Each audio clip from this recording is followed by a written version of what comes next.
Bismillahirrahmanirrahim. Assalamualaikum warahmatullahi wabarakatuh. Di sini saya akan mempresentasikan pengujian hipotesis mata kuliah metode statistika. Ini adalah nama-nama kelompok anggota kelompok saya. Untuk lebih jelas bisa dilihat.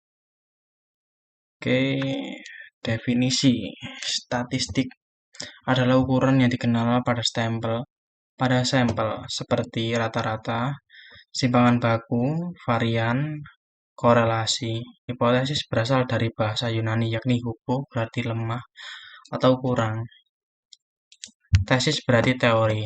Proporsi atau pernyataan yang disajikan sebagai bukti sehingga dapat diartikan sebagai pernyataan yang masih lemah kebenarannya dan perlu dibuktikan atau dugaan yang sifatnya masih sementara. Kesimpulan dari sebuah pengujian hipotesis statistika. Pengujian hipotesis statistika adalah suatu prosedur yang dilakukan dengan tujuan memutuskan apakah menerima atau menolak hipotesis mengenai parameter populasi. Tolak H0 menunjukkan bahwa ada cukup bukti secara terukur untuk menyimpulkan bahwa hipotesis awal itu salah. Menunjukkan bahwa ada cukup bukti secara terukur untuk menyimpulkan bahwa hipotesis awal itu salah. Gagal atau tolak H0, hipotesis 0 menunjukkan bahwa tidak ada cukup bukti secara terukur untuk menyimpulkan bahwa hipotesis awal itu salah. Pasangan hipotesis. Hipotesis terdiri dari dua hipotesis 0 atau H0, hipotesis yang diartikan sebagai tidak adanya perbedaan antara ukuran populasi dan ukuran sampel. Yang kedua, hipotesis alternatif atau HA atau H1. Lawannya hipotesis 0 adalah adanya perbedaan data populasi dengan data sampel. Tiga bentuk rumusan hipotesis. Yang pertama, hipotesis deskriptif. Hipotesis tentang nilai suatu variabel mandiri tidak membuat perbandingan atau hubungan.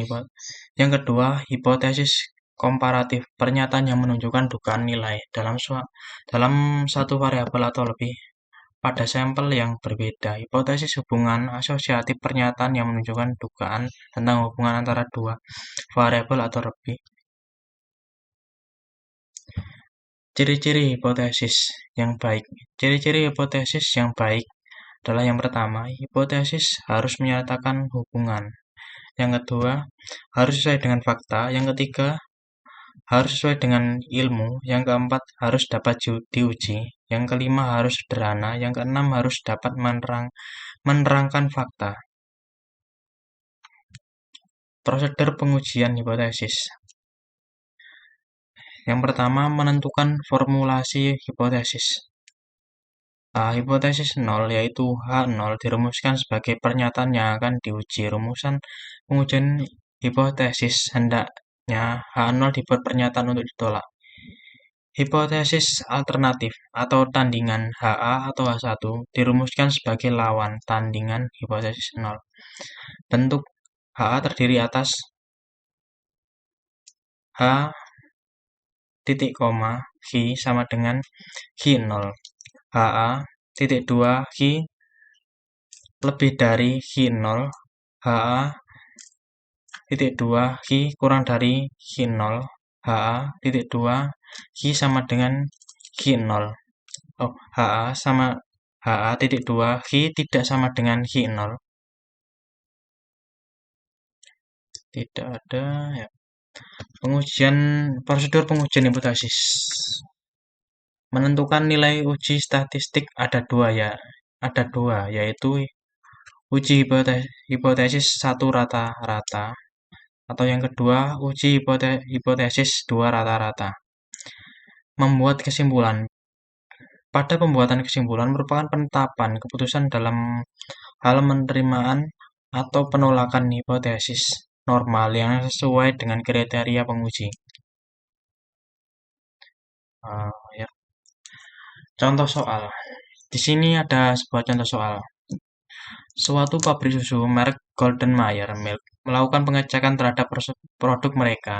Apakah rata-rata berat bersih suatu kaleng susu bubuk yang diproduksi dan dipasarkan masih tetap 400 gram atau sedikit lebih kecil dari itu? Dari data sebelumnya diketahui bahwa simpangan baku bersih per kaleng sama dengan 125 gram.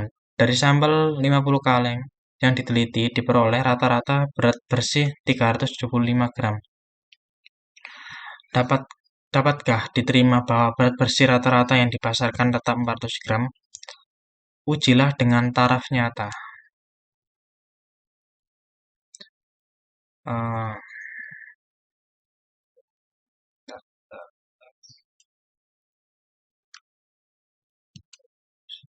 Bentar.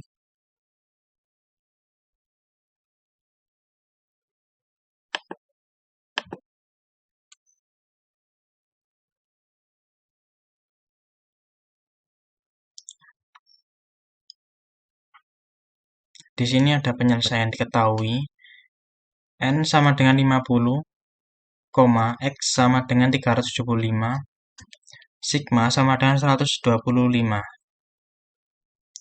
Mu 0 sama dengan 400. Jawab H0 titik 2 mu sama dengan 400. H1 mu kurang dari 400. Taraf nyata dari nilai tabelnya adalah Sigma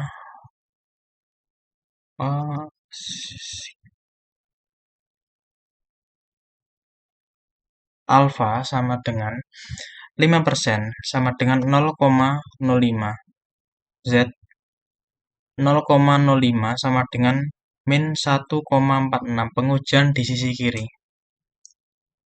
Kriteria pengujian H0 diterima jika Z0 lebih dari sama dengan min 1,46.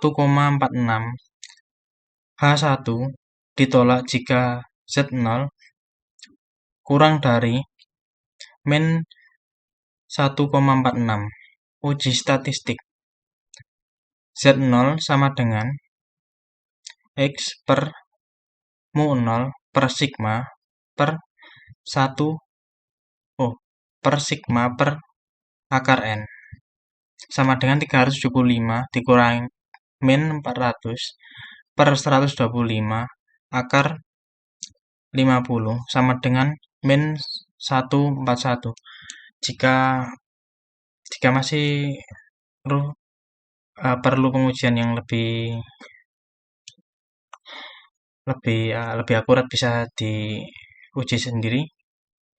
Kesimpulan Z0 sama dengan min 1,41 lebih dari sama dengan min Z0, 0,5 sama dengan min 1,46, maka H0 diterima. Jadi berat bersih rata-rata susu bubuk merek Golden Mayer Milk per kaleng yang dipasarkan sama dengan 400 gram. Baiklah, sekian dari saya. Terima kasih. Wassalamualaikum warahmatullahi wabarakatuh.